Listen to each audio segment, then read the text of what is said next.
Mateus capítulo 19, nós vamos começar a leitura do texto no verso 22. Tendo, porém, o jovem ouvido esta palavra, retirou-se triste, por ser dono de muitas propriedades. Então disse Jesus aos seus discípulos: em verdade vos digo que um rico dificilmente entrará no reino dos Deus, no reino dos céus. E ainda vos digo que é mais fácil passar um camelo pelo fundo de uma agulha do que entrar um rico no reino de Deus. Ouvindo isto, os discípulos ficaram grandemente maravilhados e disseram: sendo assim, quem pode ser salvo? Jesus, fitando neles o olhar, disse-lhes: isto é impossível aos homens, mas para Deus tudo é possível. Então lhe falou Pedro: eis que nós tudo deixamos e te seguimos, que será, pois, de nós? Jesus lhe respondeu: em verdade vos digo que vós, os que seguistes, quando na regeneração o Filho do Homem se assentar no trono da sua glória, também vos assentareis em 12 tronos para julgar as 12 tribos de Israel. E todo aquele que tiver deixado casas, ou irmãos, ou irmãs, ou pai, ou mãe, ou mulher, ou filhos, ou campos, por causa do meu nome, receberá muitas vezes mais e herdará a vida eterna. Porém, muitos primeiros serão últimos, e os últimos primeiros. Porque o reino dos céus é semelhante a um dono de casa que saiu de madrugada para assalariar trabalhadores para a sua vinha. E tendo ajustado com os trabalhadores a 1 denário por dia, mandou-os para a vinha. Saindo pela 3ª hora, viu na praça outros que estavam desocupados. E disse-lhes: ide vós também para a vinha, e vos darei o que for justo. Eles foram. Tendo saído outra vez, perto da hora 6ª e da 9ª, procedeu da mesma forma. E saindo por volta da hora 1/10, encontrou outros que estavam desocupados e perguntou-lhes: por que estivestes aqui desocupados o dia todo? Responderam-lhe: porque ninguém nos contratou. Então lhes disse: ide também vós para a vinha. Ao cair da tarde, disse o senhor da vinha ao seu administrador: chama os trabalhadores e paga-lhes o salário, começando pelos últimos, indo até aos primeiros. Vindos da hora 1/10, recebeu cada um deles 1 denário. Ao chegarem os primeiros, pensaram que receberiam mais, porém também estes receberam 1 denário cada um. Mas tendo-o recebido, murmuravam contra o dono da casa, dizendo: estes últimos trabalhadores trabalharam apenas 1 hora, contudo os igualaste a nós, que suportamos a fadiga e o calor do dia. Mas o proprietário, respondendo, disse a um deles: amigo, não te faço injustiça. Não combinaste comigo 1 denário? Toma o que é teu e vai-te, pois quero dar a este último tanto quanto a ti. Porventura não me é lícito fazer o que quero do que é meu? Ou são maus os teus olhos porque eu sou bom? Assim os últimos serão primeiros, e os primeiros serão últimos, porque muitos são chamados, mas poucos escolhidos. Vamos orar. Querido Deus, abençoa a tua palavra, porque nós de nós mesmos não somos capazes nem de entendê-la adequadamente e nem de expressá-la, ó Pai, da forma como o Senhor requer. Espírito Santo, toma, ó Pai, nas tuas mãos as rédeas dessa meditação e faz a tua obra redentora nos nossos corações a partir daquilo que o Senhor pretende nos revelar aqui, Pai. Em nome de Jesus. Amém.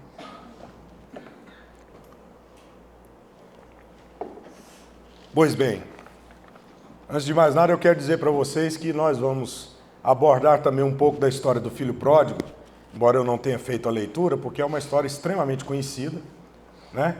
Então eu peguei só o finalzinho ali para a gente dar sequência e entender o resto do texto.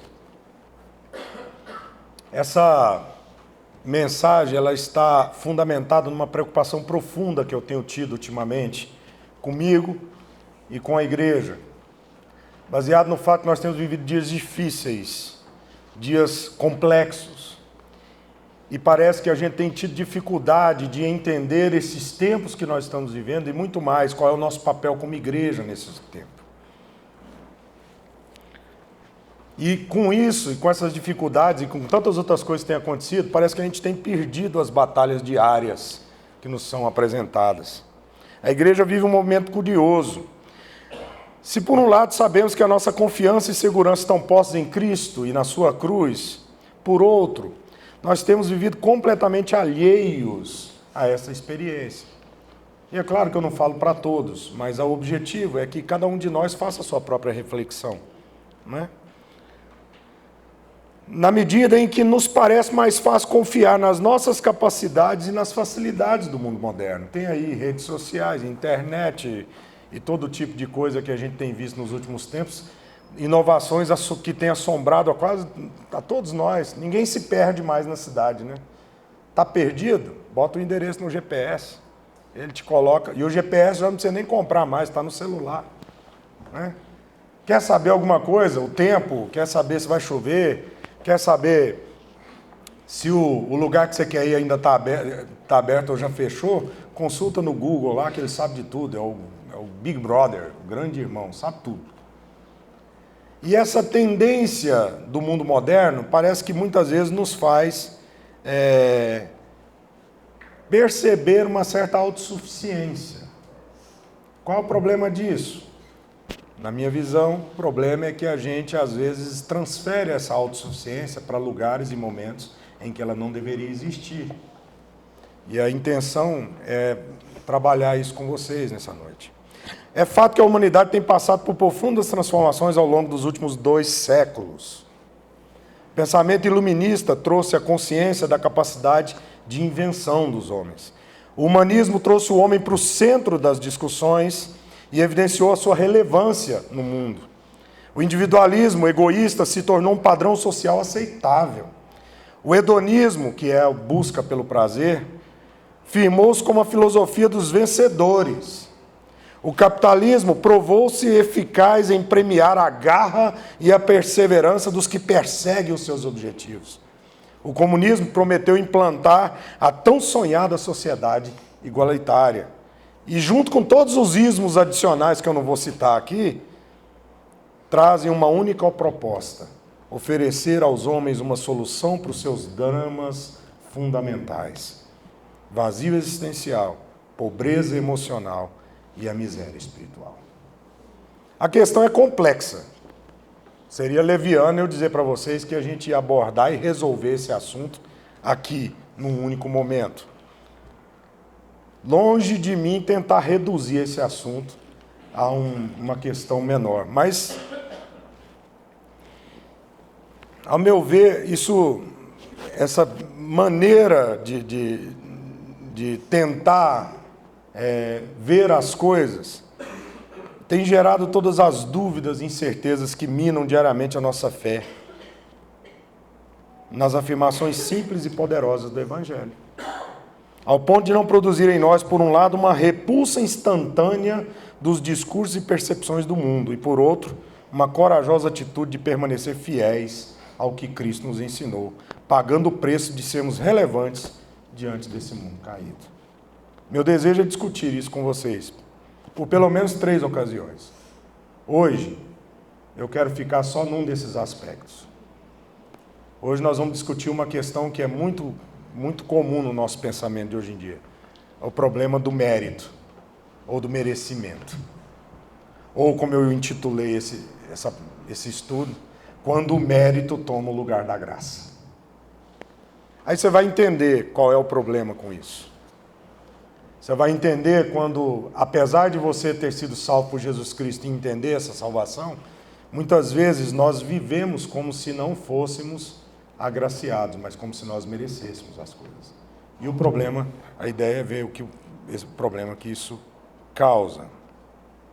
Numa próxima oportunidade eu quero mostrar a vocês como as nossas atitudes e sentimentos podem ser profundamente impactados quando nós entendemos a graça e temos um coração profundamente agradecido a Deus por aquilo que Ele fez por nós e por aquilo que Ele tem feito por nós. E, finalmente, em outra oportunidade, a ideia é abordarmos as evidências práticas das mudanças de pensamento e de atitude que a gratidão a Deus podem provocar na nossa existência.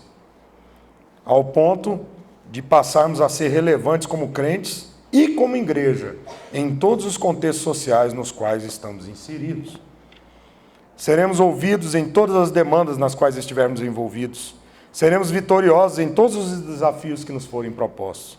E como um bônus adicional, tudo isso será aos olhos dos grupos sociais que estiverem envolvidos conosco uma evidência clara da existência de um Deus bondoso, misericordioso e amoroso. Porque todas as nossas vitórias a partir da gratidão, elas terão a marca indelével da glória de Deus. Porque a ação será sempre a ação de Deus. O problema do merecimento. Há diversas maneiras de se definir mérito. Muitas. Né? E nós não vamos discordar da maioria delas. Eu vou me ater apenas às que estão expostas no texto que a gente leu. Não por falta de espaço para a gente fazer outras definições, mas porque a gente precisa se manter naquilo que o texto está nos dizendo. Há duas maneiras, pelo menos, básicas de se ver merecimento, mérito, meritocracia, ou seja como for, diante de Deus. A visão positiva, por exemplo, verso 20 do capítulo 19, o texto diz assim, voltando um pouco aí. Replicou-lhe o jovem, tudo isto tenho observado, o que me falta ainda? Quando você olha a palavra do jovem rico, você já entende tudo, né? É um cara que tinha status, posição social, muita grana, e chegou diante de Jesus com aquela arrogância que lhe é peculiar para dizer assim, eu observo a lei. E a prova pela qual eu observo a lei é que eu sou bem-sucedido. Porque essa era a visão corrente da época. Se você segue a lei, você será bem-sucedido. E o seu sucesso é a evidência de que você segue a lei. Era mais ou menos esse o pensamento corrente naquela época. Então ele chega para Jesus e fala assim, eu tenho observado. O que me falta? Eu mereço porque eu sou mais preparado. Então essa é a perspectiva dele. Ele chega diante de Jesus e fala assim, eu mereço. Fiz tudo aí, ó. Comecei falando com o Senhor sobre observar a lei, o Senhor me falou dos mandamentos. Eu digo para o Senhor, eu tenho feito tudo isso. E aí, me falta alguma coisa? Na verdade, é aquela posição arrogante de quem acha que está, né, podendo. Vejam que nós estamos tratando disso no aspecto espiritual, né? Ou seja, na nossa visão com relação a Deus e com relação ao reino de Deus. E aí o jovem diz, eu mereço, porque eu sou mais preparado, porque eu já provei estar preparado. Outra visão positiva está no verso 12 do capítulo 20. Estes últimos trabalharam apenas 1 hora, contudo os igualaste a nós, que suportamos a fadiga e o calor do dia. Eu mereço, porque eu fiz tudo que me mandaram fazer. Eu mereço porque eu cumpri todas as ordenanças. Eu mereço porque eu fiz o trabalho. Eu mereço porque as tarefas que me foram dadas, eu as cumpri cabalmente, da primeira hora até a última hora. Vejam como esses trabalhadores estavam cheios, assim como os jovens ricos, estavam cheios de razão. É por isso que eles vão reclamar com o dono da vinha. A gente acha que recebeu pouco. Por quê? Porque esses caras aí, ó, da última hora, só trabalharam o quê? 1 hora. E eu trabalhei o dia todo. Se eu trabalhei o dia todo e trabalhei com afinco e fiz todo o trabalho que me foi dado e fiz tudo aquilo que eu tinha que fazer, eu mereço mais. Certo? Então, essas são as formas, né? Algumas das formas de você enxergar mérito. Eu mereço porque eu sou mais preparado, ou eu mereço porque eu fiz o trabalho. Fulano não fez, ciclano não fez, o outro chegou atrasado, o outro chegou na última hora, o outro atrasou a programação, o outro nem veio, mas eu estava aqui. Na hora, eu abri a porta, eu me permaneci o tempo todo, eu suportei a aflição, eu mereço, porque eu fiz. Tem também a visão negativa, porque mérito não se apresenta apenas de forma positiva, também se apresenta de forma negativa. A gente costuma dizer que é o outro lado do mérito, né? É o que merece e aquele que não merece. Por que isso? Parece que não mereço significa humilhação, mas na verdade tem gente que não se humilha, ele só reclama, né? Por exemplo, aí no 19:25, sai uma palavra da boca dos discípulos de Jesus, quando ele está discutindo a questão do rico. Jesus, a partir da experiência do jovem rico, ele diz assim: é mais fácil um camelo passar no fundo de uma agulha do que um rico entrar no reino dos céus. Não precisava nem ser um camelo, né? Podia falar o Juarez, passar no fundo de uma agulha já estava impossível. Já não tinha jeito. E aí, por causa daquela afirmação de Jesus, os discípulos ficam doidos. Por quê? Porque na cabeça deles, apesar de estarem andando com Jesus, eles ainda achavam que eles também dependiam daquilo que eles haviam de fazer, ou que estavam fazendo por Jesus, para que eles recebessem algum crédito.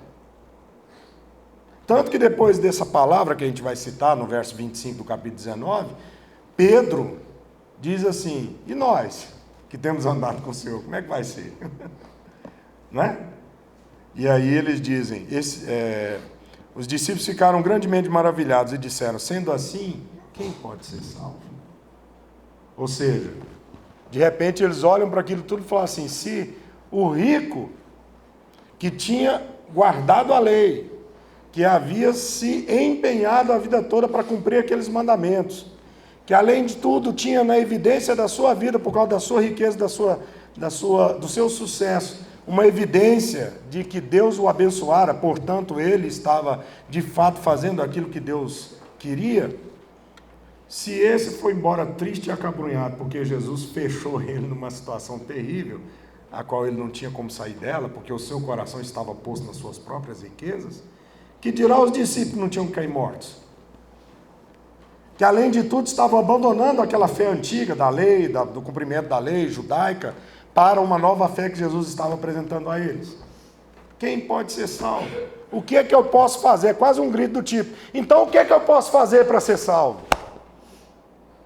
Se nada daquilo que o jovem falou que fez resolveu o problema. E eu? É o lado negativo de você pensar em termos de mérito. Porque você fica pensando, alguns pensam que fizeram tudo o que precisava ser feito, portanto merecem. Outros pensam, não fiz nada, portanto eu não mereço nada. Ou então no capítulo 20, verso 7. Eu não mereço porque eu ainda não fiz o suficiente para merecer. No verso 7 do capítulo 20, o dono da vinha, às 5 horas da tarde, já estou traduzindo os horários aqui para nós, chega lá na praça e encontra aqueles homens desocupados. Por que vocês não trabalharam? Não foram trabalhar? Ah, ninguém chamou a gente. Sei lá por que ninguém chamou. Ele fala: não, vamos trabalhar então na vinha. Né? Eles pensaram: bom, ninguém chamou, ninguém nos convidou, ninguém se interessou por nós, ninguém se preocupou por nós, eu não mereço, porque eu ainda não estou apto o suficiente para merecer, porque eu não fiz por merecer, porque eu ainda não fui notado por ninguém. A ideia que a sociedade deve ser organizada em função de mérito não é coisa nova. Desde há muito há um esforço para construir maneiras de se enxergar o mérito como uma fonte justa de valorização.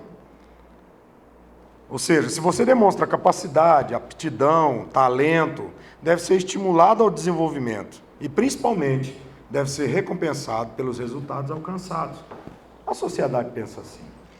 Parece óbvio e justo que se uma pessoa demonstra estar apta a desenvolver alguma atividade e efetivamente leva a termo a sua execução com resultado favorável, ela faz jus à sua recompensa.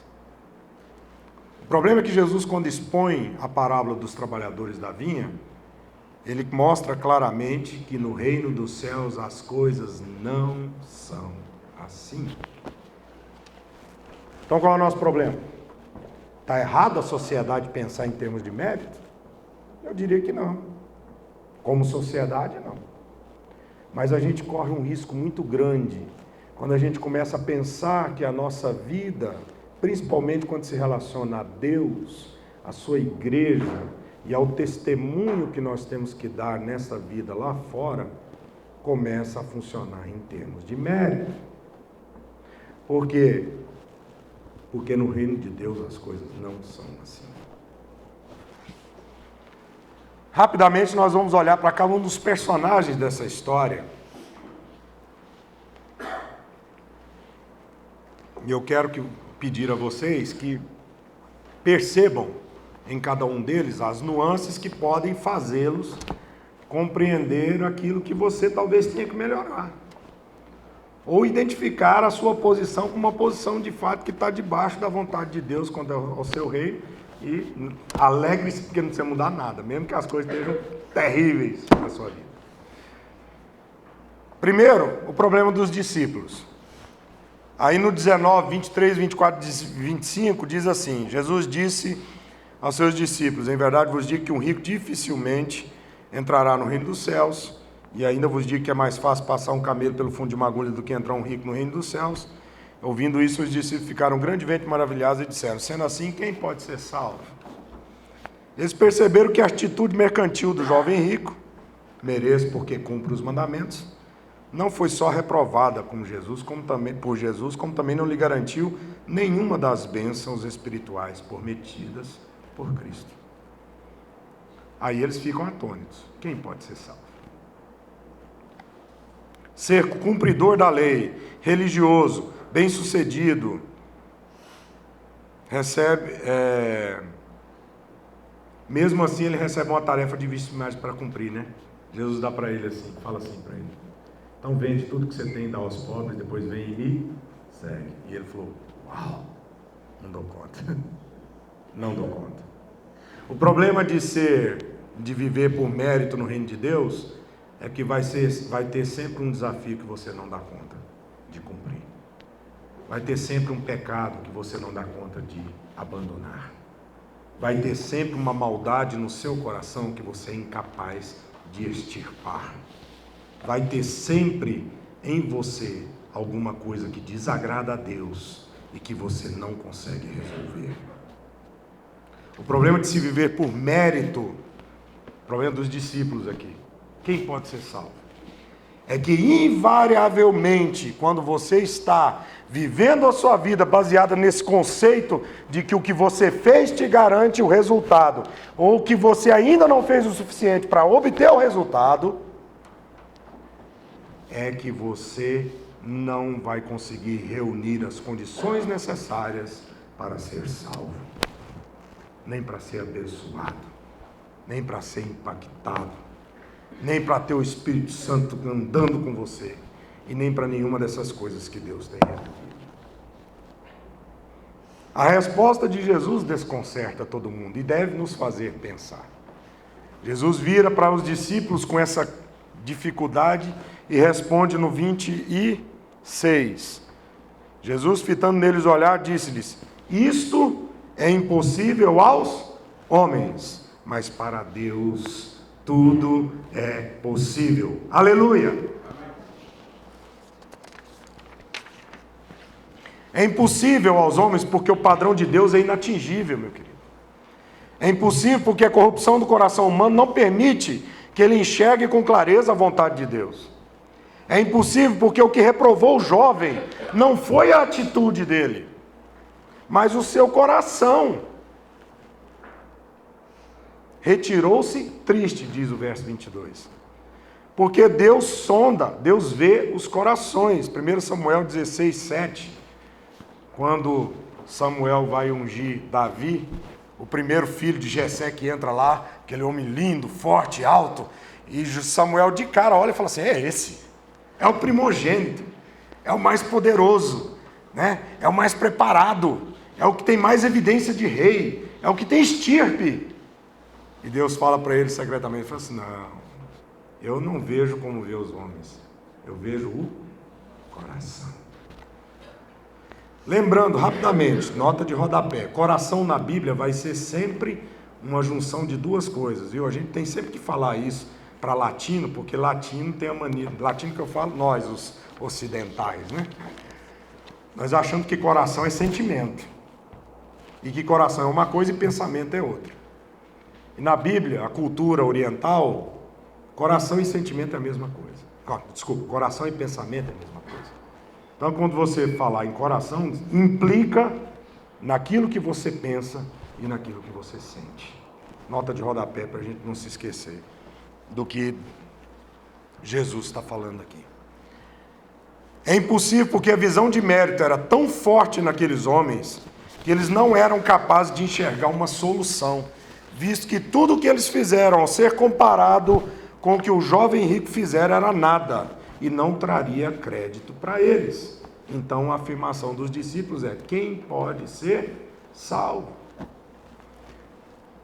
E Jesus continua no capítulo 19, verso 29, e todo aquele que tiver deixado casas, ou irmãos, ou irmãs, ou pai, ou mãe, ou mulher, ou filhos, ou campos, por causa do meu nome, receberá muitas vezes mais e herdará a vida eterna. Porém, muitos primeiros serão últimos e os últimos primeiros. Porque para Deus tudo é possível. É possível para Deus, sabe por quê, irmãos? Porque Deus não tem limites no seu poder para reestruturar os pensamentos e as atitudes dos homens que o seguem. Quando você entende isso e faz a única coisa que você tem que fazer, que é simplesmente se entregar aos cuidados de Deus, o impossível se torna possível. É possível para Deus, porque Deus distribui com misericórdia a sua graça, sem ligar para status, para condição social, para condição religiosa, para mérito algum, raça, cor ou qualquer categoria humana. Ele lida com corações, disposições interiores, desejos mais profundos, pensamentos e vontades. Deus lida com o cerne da questão, de onde procedem todas as coisas, o coração do homem. É possível para Deus, porque Deus honra o compromisso fiel daqueles que abrem mão de tudo por causa dele e simplesmente se entregam incondicionalmente à sua vontade. O texto nos mostra que o dono da vinha foi ter com eles e negociou o trabalho e o pagamento, e tendo ajustado com os trabalhadores a 1 denário por dia. Ou seja, ele chegou, juntou aqueles trabalhadores e falou: olha, eu quero que vocês vão lá, vocês vão fazer o trabalho tal, e tal. E quanto é que vocês cobram por esse serviço? A gente vai cobrar 1 denário, que é o padrão de pagamento. E ele combina com eles 1 denário, então eu vou pagar vocês por esse trabalho 1 denário. E tá tudo certo, tá tudo combinado, tá contratado, tá acordado, tá assinado, tá registrado no cartório. Né? Não tem como fugir. O negócio vai ser feito conforme havia sido combinado. Eles entenderam que o trabalho era suficiente, não era exagerado, naquele momento da contratação, tudo foi explicado, e o salário era justo no momento da contratação. Pelo trabalho que o dono da vinha está pedindo para a gente fazer, 1 denário para cada um, está tudo certo, é isso mesmo. No final do dia, ao receberem aquilo que havia sido combinado, aí vem o problema, eles se sentiram lesados. Não porque eles não receberam o que havia sido combinado. Exatamente aquilo que tinha sido proposto, acordado e combinado foi pago. 1 denário. Mas porque outros receberam o mesmo sem trabalharem a mesma quantidade. Porque embora eles tenham recebido o reconhecimento combinado previamente, julgaram-se no direito de receberem mais reconhecimento, porque os outros foram menos exigidos do que eles. Esse é um problema clássico quando a gente pensa em categorias de merecimento no reino de Deus. Medimos a justiça de Deus não pelo que Ele graciosamente nos dá, mas pelo que outros ao nosso redor recebem a despeito dos esforços de cada um. A nossa mania de medir a graça de Deus não por aquilo que Deus faz na sua vida, mas pelo que Ele está fazendo com o seu vizinho. É aquela história da grama do vizinho ser sempre mais verde que a minha, né? Ou a esposa do meu irmão é sempre mais abençoada que a minha, ou o filho do meu irmão é mais obediente que o meu, ou a filha do meu irmão não dá problema como a minha dá, ou o carro do meu irmão está sempre sendo trocado de 2 em 2 anos e o meu já tem 6 anos e está caindo nos pedaços. E Deus não olha para mim E eu faço muito mais do que ele, porque o meu irmão vem na igreja domingo e chega aqui e deposita aí um dízimo de vez em quando. E eu estou trabalhando de sol a sol. E eu venho nessa igreja quase todo dia e abro essas portas todo dia. E eu tenho que cuidar, sei lá, das finanças da igreja, ou cuidar da obra que está sendo construída lá no terreno, ou fazer isso, ou fazer aquilo outro. E ainda assim eu não recebo igual o meu irmão recebe. Está errado.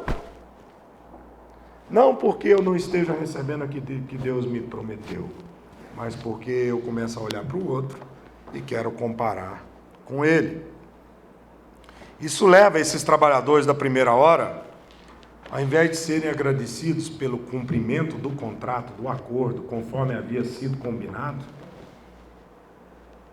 a inveja e a murmuração, porque a graça que o dono da vinha ofereceu aos outros trabalhadores, incomodou profundamente aqueles homens.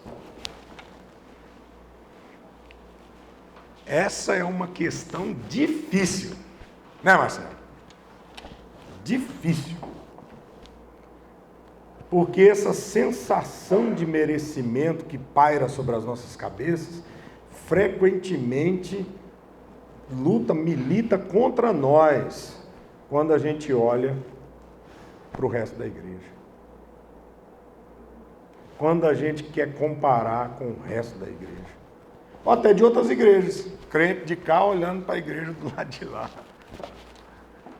Ou até quando eu estou orando e pedindo a Deus por uma graça e ela não vem na minha casa, mas aí é a hora da reunião de oração, tem um irmão que vai lá e diz assim, gente, estava assim, eu fiz uma oração e quando eu abri a porta, estava lá tudo que eu precisava. Você se sente um nada, porque Deus não está dando para você o que você merece. Vamos em frente. Vamos olhar também para a alegria dos trabalhadores das horas subsequentes, aqueles que foram contratados ao meio do dia, 9 da manhã, meio-dia, 3 horas da tarde. O homem vai lá, chama, e para esses 3 grupos de trabalhadores, ele fala uma coisa interessante. Vão para a vinha que eu lhes darei o que é justo. É o que está escrito aí no capítulo 20, verso 4. E disse-lhes, ide vós também para a vinha e vos darei o que for justo. Para esses homens, o dono da vinha nem combinou salário, não combinou contrato, não combinou nada. Vocês querem trabalhar? Tem serviço. Quanto é que vocês vão receber? Não sei. Vão lá trabalhar, depois eu vejo o que eu dou para vocês. Mas é curioso, porque só de você não ter no texto nenhuma referência a nenhum problema que esses homens venham a ter sofrido porque receberam isso ou aquilo, eles vão embora alegres, felizes. É claro, né, gente? Eles trabalharam menos que um dia e receberam um denário. Vão alegres, satisfeitos e felizes. Agradecidos, porque, embora fossem competentes nas suas funções, eles sabiam que não tinham trabalhado o dia todo. Sabiam que não tinham feito tudo que precisava ser feito. Mesmo assim, eles foram agraciados com o mesmo salário que os outros trabalhadores. É uma alegria quando a gente percebe que Deus está nos dando muito além do que a gente merece. De novo aí o problema de merecer, né? O problema é quando a gente acha que merece. Vamos olhar para a profunda gratidão dos trabalhadores da última hora. Eles tinham um grave problema. Esses homens foram rejeitados pelos contratadores o dia todo. Pode olhar aí no verso 6. Saindo por volta da hora 1:10, encontrou outros que estavam desocupados e perguntou-lhes, por que estivestes aqui desocupados o dia todo? E eles responderam, porque ninguém nos contratou. O texto não diz por que eles não foram contratados, mas a gente pode fazer um exercício aqui, né? Podemos fazer um exercício. Eles provavelmente, talvez eles não tivessem um currículo melhor do que o dos outros, o currículo era ruim. Talvez não houvesse trabalho suficiente para todos, mas mesmo assim o dono da via, faltando 1 hora para terminar o trabalho, ofereceu o trabalho a eles. E se vocês notarem no texto, ele não ofereceu nada em troca. Ele só chegou e disse assim, estão sem trabalhar? Vão lá trabalhar. Só isso. No momento desses homens, ele não oferece nada que é justo. Para os outros ele tinha dito, pagarei o que é justo. Para os primeiros ele disse, pagarei o que foi combinado. combinou primeiro. Para esses homens da última hora, ele só falou: vão trabalhar, para que ficar à toa? E eles foram dispostos a aproveitar a oportunidade que estava diante deles. Eles poderiam desfazer, com essa 1 hora trabalhada, a má fama de serem incapazes. Eles poderiam conquistar um lugar na vinha, se demonstrarem ser bons de serviço.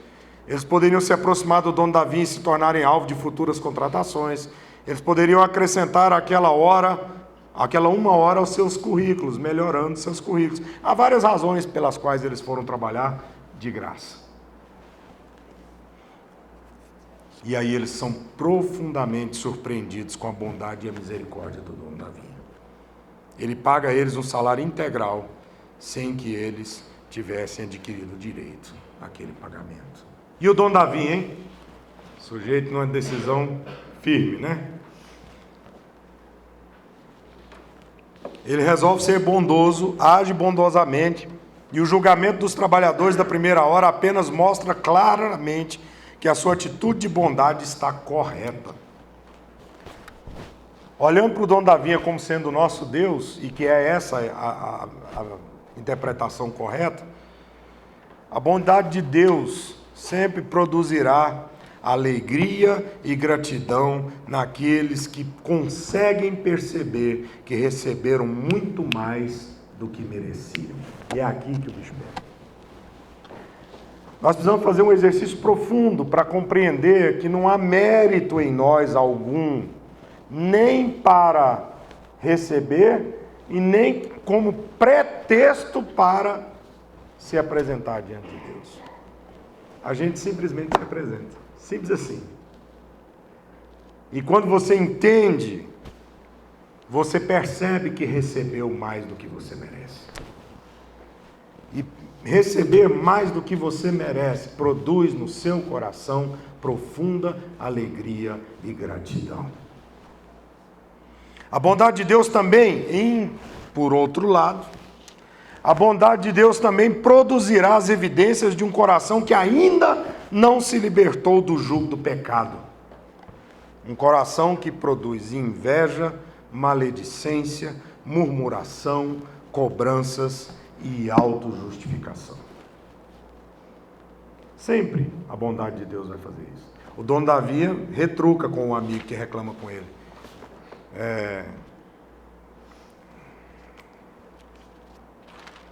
Ele diz assim: porventura não me é lícito fazer o que eu quero do que é meu? Ou são maus os teus olhos porque eu sou bom?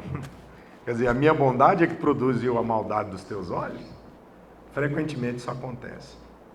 Um bom sinal para a gente poder policiar o nosso coração e ver como é que a gente está encarando essas coisas.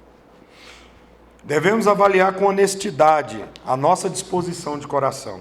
Deus, prestem atenção nisso, meus irmãos, Deus jamais será injusto com nenhum de nós, mas nós frequentemente somos injustos com Ele, porque queremos ajustar a sua vontade aos nossos padrões de justiça humanos e imperfeitos. Lembra quando eu falei lá no começo? Iluminismo, hedonismo, humanismo, ismo isso, ismo aquilo outro. Todos esses ismos vão sendo impregnados no nosso pensamento. A novela traz, o filme traz, o YouTube traz, a internet traz. As visões de mundo, cosmovisões diferentes da palavra de Deus trazem. As visões pragmáticas. Eu prometi a um irmão que ia falar sobre pragmatismo. As visões que dão certo, né, aquelas que funcionam, entre aspas, trazem. E você fica com o coração profundamente perturbado. Porque essa coisa de que eu mereço, ou então eu ainda não mereço, vai tomando conta de você de tal forma que o que você consegue produzir no seu coração é inveja, maledicência, tristeza e toda sorte de coisas tristes e ruins. Concluindo, Deus tem seus próprios critérios para alcançar e convidar servos para a sua vinha. Nós devemos abandonar qualquer pensamento ou disposição que sugira que nós não somos aptos. Por quê? Não porque nós sejamos aptos, mas porque a medida de Deus é a graça dele, não a nossa capacidade. Então, meu irmão, a partir de hoje, pare de pensar nessas categorias de que você precisa melhorar para ser digno de Deus, ou Deus não está sendo justo com você porque você é bom demais e Deus não está enxergando isso. A medida é sempre a graça dele, não a sua capacidade. E por mais capacitado que você seja, e essa é uma experiência pessoal, por mais capacitado que você seja, por mais apto que você esteja para qualquer atividade, você só vai ser chamado por Deus para isso quando você entender que, apesar da sua capacidade e aptidão, é a graça de Deus que deve te conduzir, e não você mesmo. Devemos parar imediatamente de comparar o que somos e o que temos com outros que são e com o que eles têm. Porque na parábola da vinha a gente percebe claramente que Deus trata, o dono da vinha, que aqui representa Deus, trata os seus trabalhadores da forma como Ele quer, por um motivo extremamente simples, muito simples, porque Ele é que é o dono. E é isso que ele denuncia, que a gente acabou de ler lá no verso 15. Porventura não é do capítulo 20, não me é lícito fazer o que eu quero daquilo que é meu? É dele. Quem sou eu, homem, imperfeito, incapaz, completamente tomado pela maledicência e pelo pecado do meu coração, para dizer a Deus o que é certo, o que é justo? É dele e não meu. O que eu sou é dele, o que eu tenho é dele, o que ele me deu é dele. Foi ele quem deu. Devemos desistir de exigir equiparação com qualquer outro. Meu irmão, se tem uma coisa que vai te libertar, caso você esteja vivendo dessa maneira, é claro, cada um de nós vai fazer sua própria reflexão, não é? Se tem uma coisa que vai te libertar, é saber que Deus trata a cada um de nós individualmente, conforme a necessidade de cada coração, conforme o que precisa ser modificado em cada coração, conforme o que precisa ser trabalhado em cada coração. Portanto, sua vida nunca vai ser igual a do outro, nem para melhor, nem para pior, porque cada um tem suas lutas, suas dificuldades, seus problemas a vencer, seus desafios a transpor. Os propósitos de Deus para cada um são diferentes, em que pese que o propósito principal e crucial é sempre a glória de Deus, mas nós somos corpo, né? E cada um tem uma função. Aí eu vou partir para outro texto. Então a gente não tem que parar com esse negócio de ficar comparando uns com os outros. Cada um de nós foi chamado por Deus para um propósito e para uma ação. Deus é bom, meus irmãos, e a sua bondade faz Deus agir com misericórdia. Ele paga o combinado. Prestem atenção nisso. Deus paga o que foi combinado. Ele não usurpa o direito de ninguém. Entenderam? Deus não usurpa o direito de ninguém. Por exemplo, os pecadores herdarão a morte e o inferno. Esse direito não lhes será usurpado. Deus vai pagar conforme o contrato. Vai pagar conforme o contrato. Ele excede em muito a justiça dos homens, pagando além daquilo que é justo àqueles que, a despeito de trabalharem menos que outros, são agraciados com uma recompensa igual. Que recompensa é essa? Que é, na verdade, o que diz o texto, que é um denário pelo trabalho. A recompensa, na verdade, é uma só: vida eterna. É isso que é o denário que o dono da vinha paga aqui para todo mundo. Por isso ele paga igual para todos: vida eterna. Ele tem misericórdia de todos nós, na medida em que não considera a condição, as ações ou as capacidades de ninguém para conceder a sua graça, mas simplesmente dá até a quem não pediu nada em troca. Quando você lê a palavra dos trabalhadores na vinha, o que fica claro é que Deus não olha para essas categorias de trabalhadores, nem para quantidade, nem para capacidade, nem para nenhuma dessas coisas. Ele simplesmente dá liberalmente. Dá a todos. E isso é misericórdia da parte de Deus. Terceiro e último lugar, devemos aprender a identificar os momentos em que nós mesmos agimos por merecimento próprio, segundo as nossas próprias vontades e percepções humanas. Isso é um exercício que eu e você precisamos fazer. Acreditamos que merecemos alguma coisa de Deus, pois nos portamos religiosamente de forma adequada. Vem para a igreja, tudo certinho, né? Então, nos ressentimos dos que são espiritualmente agraciados, pois os seus pecados são muitos e maiores que os nossos. E a gente fala assim, mas como é que pode? O sujeito todo errado. Torcemos a cara quando ouvimos crentes perdoando malfeitores. Isso acontece muito na minha sala, quando eu conto o exemplo de alguém que eu conheço que fez uma coisa extraordinária, como, por exemplo, perdoar. Do tipo, não é possível. É duro, mas a gente faz isso. A gente precisa aprender a perceber. Vivemos a dar desculpas para não nos envolvermos na obra de Deus, porque nós nos julgamos incapazes, ineficientes e despreparados. Está na hora de você jogar fora esse tipo de desculpa esfarrapada e deixar Deus te usar. Não reagimos quando Deus nos convida na última hora. Quero terminar com 2 versos aí do próprio texto, 19 e 26. Jesus, fitando neles o olhar, disse-lhes: isto é impossível aos homens, mas para Deus tudo é possível. Porém, muitos primeiros serão últimos, e os últimos primeiros. Verso 30 do capítulo 19. E Jesus completa essa lição, repetindo essa afirmação no capítulo 20, verso 16. Assim, os últimos serão primeiros, e os primeiros serão últimos, porque muitos são chamados, mas poucos escolhidos.